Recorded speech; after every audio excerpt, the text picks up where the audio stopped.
Depuis quelques années, le domaine des communications est appelé à se transformer à cause de l'apparition de nombreuses nouvelles technologies.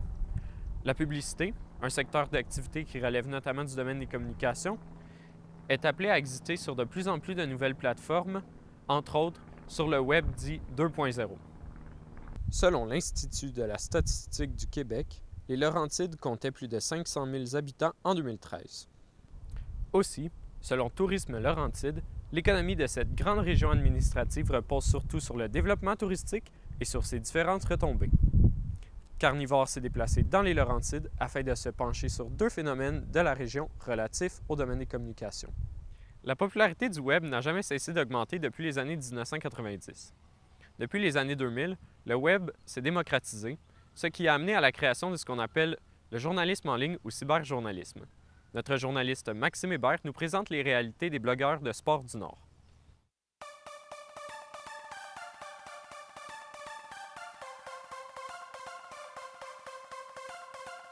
Le monde du journalisme web ne cesse de se développer depuis les dernières années.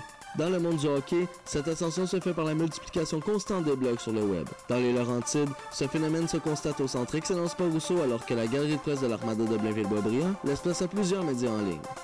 Avec la multiplication des blogs, des sites et des pages, créés notamment grâce à WordPress qui évolue vers un hybride synthétisant le meilleur des deux mondes, ces blogueurs se disent journalistes, communicateurs et même spécialistes alors que leurs articles ne touchent même pas un nombre de personnes se situant dans les 4 chiffres. Ils bénéficient d'ailleurs des mêmes droits que les autres journalistes qui en font leur métier s'ils respectent certaines conditions. Qu'est-ce qui sépare le journaliste du simple blogueur ou de quelqu'un qui n'écrit que par passion? C'est ce que nous tenterons de démystifier. Pour les médias locaux ou pour les gens qui ont des sites web avec des plus petits nombres de visiteurs, à ce moment-là, nous, ici à l'interne, on est capable de leur donner une accréditation pour couvrir seulement les matchs de l'Armada.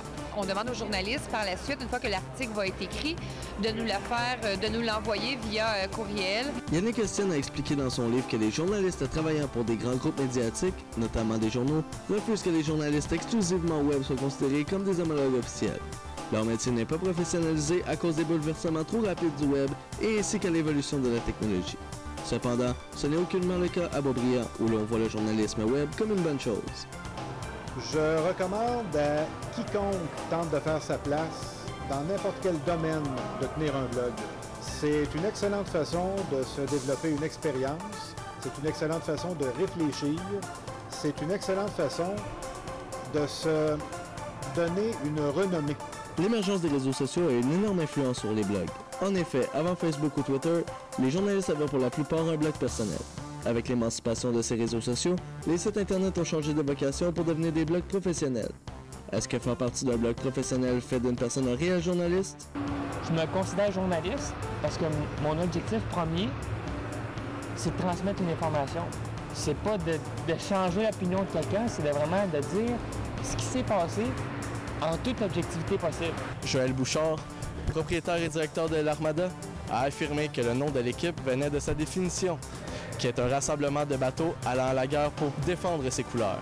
Est-ce qu'au cours des prochaines années, ces journalistes web pourraient faire une armada d'eux-mêmes et ainsi se battre pour que leur métier soit reconnu plus professionnellement? Ce scénario pourrait être envisageable pour ces blogueurs qui n'occupent peut-être pas la place qu'ils voudraient. Ici Maxime Hébert pour Carnivore.tv à Boisbriand. La région des Laurentides est l'une des régions du Québec la plus concentrée en stations de ski. En effet, elle possède à elle seule 12 stations ouvertes au public. Notre journaliste Catherine Dubé nous livre un reportage sur l'image projetée par les skieurs du Mont-Saint-Sauveur. Les façons de diffuser et communiquer l'information ont bien changé depuis plusieurs années. Les conférences de presse et les manières d'organiser sont complètement modifiées depuis l'arrivée des nouveaux médias, la télévision et Internet. Maintenant incorporés à notre vie quotidienne, ils ont apporté des changements dans la publicité et dans la façon de passer des messages. Les publics cibles sont maintenant plus facilement rejoignables et identifiables. Certaines entreprises ont compris ceci en arrivant à divulguer des informations bien précises à leur public cible. L'industrie du Mont-Saint-Sauveur en est un exemple. Pour en parler, nous rencontrons Christian Dufour, le responsable en communication du Mont-Saint-Sauveur, un employé d'une boutique sportive du coin et un skieur d'expérience. Le ski est depuis longtemps le sport par excellence des Québécois. L'origine des domaines skiables au Québec se retrouve dans la région des Laurentides. C'est au Mont-Saint-Sauveur que tout a commencé. Rapidement après sa création, la montagne ainsi que tout ce qui l'entoure sont rapidement devenus un grand lieu de rassemblement pour les sportifs. Année après année, le ski s'est complexifié. Il n'est plus seulement un sport de glisse en plein air. Il s'est doté d'une image bien particulière. L'habillement, le look et ce que nous avons l'air est maintenant bien important dans ce domaine.